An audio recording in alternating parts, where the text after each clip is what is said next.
But meanwhile, Jack Morris wants to make excuses as to why the Blue Jays aren't doing well. And he decided that he was going to cite the pitching of Clay Buchholz, who is one of the best pitchers in all of baseball. Yep. And Jack Morris came out and he said that he noticed that Clay Buchholz cheats. That yesterday, during this Blue Jay game that Clay Buchholz started, he was throwing a spitball. That's what Jack Morris said, and he even told Boston reporters that. He said, I found out because the guys on the video camera showed it to me right after the game. I didn't see it during the game. They showed it to me and said, what do you think of this? And I said, well, it's obvious. He's throwing a spitter. That's what it is, a spitter. And then Buchholz, of course, said... Is that because of the rainbow effect on the ball? You picked up that? I have no idea why, but for him to say that, it was just asinine. I mean, Buchholz, hasn't anybody else ever noticed this? What is he, 6-0 this year, Buchholz? Is he cheating all the way? Spitter. Right. Does he need to cheat to beat the Blue Jays? What was the score in the game? 10-1. 10-1. You tell me, Ronnie, honestly. 10-1, does he, does he need to throw spitballs? I don't think he needs to throw spitballs at all. I mean, I watched. Not against that team. I was watching part of that game. I didn't see any unusual movement. The guy was on. I mean, why can't Jack Morris just give Buchholz credit for pitching a great game? Period. End of story. Well, yeah, that's right. Why? He's jealous. Maybe. Because he can't play anymore. Maybe. Buchholz says, "I get wet from my hair. Are they talking about the stains on my shirt? There probably are stains on my shirt because I've been wearing the same shirt for the last 3 years. I'm doing the same thing right now as I did in 2008 when I was sent down to Double-A. But I guess something's got to be wrong, right? That's why I'm winning." And he's right.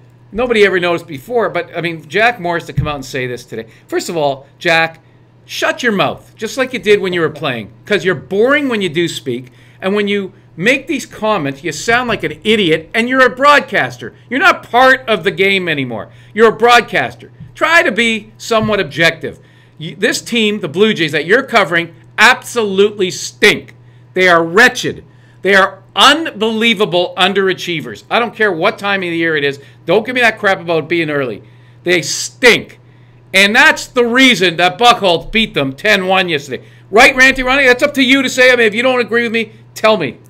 I agree 100%. I think I've been saying all along that everyone's pushing the we're going to win the World Series button way too early. I kept on saying, guys, just hold the horses and see how this thing shakes up. Right. So injuries come, how it's going to affect the team, and see if these guys can gel as a unit. None of it's happening.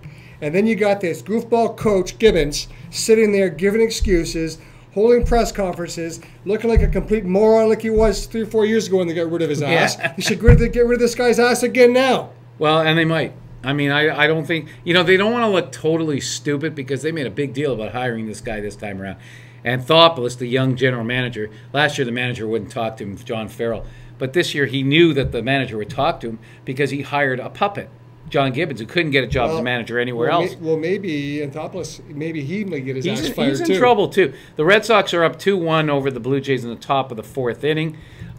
Gibbons is oh so close to losing his job, and trust me, folks, if it doesn't happen tomorrow, one of the coaches go tomorrow. If the Jays lose tonight. So Marty, explain to me, for all the great hockey fans out there, what a spitball does, and what is it? He spits on the ball, or he just makes it wet? You know what? Yeah, he makes it wet. They call it a spitball, right. But he'd make it wet. Look, Dave Stieb used to do it. I'll tell you how Dave Stieb used to do it.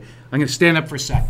See right here in the groin area? Dave Stieb would keep grease there, and he'd always grab his groin, and he'd rub the ball. And not grabbing your groin's legal. He would leave Vaseline there. And then and this guy was such an ass. You know what he actually said one time when he admitted that he was doing it?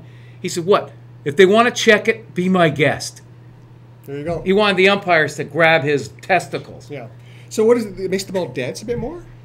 Yeah, it does. It makes it more unpredictable. It can do things like a knuckleball, but even more so. So when they play games when it's raining, the ball is getting soaked. And going through the air getting soaked. Right.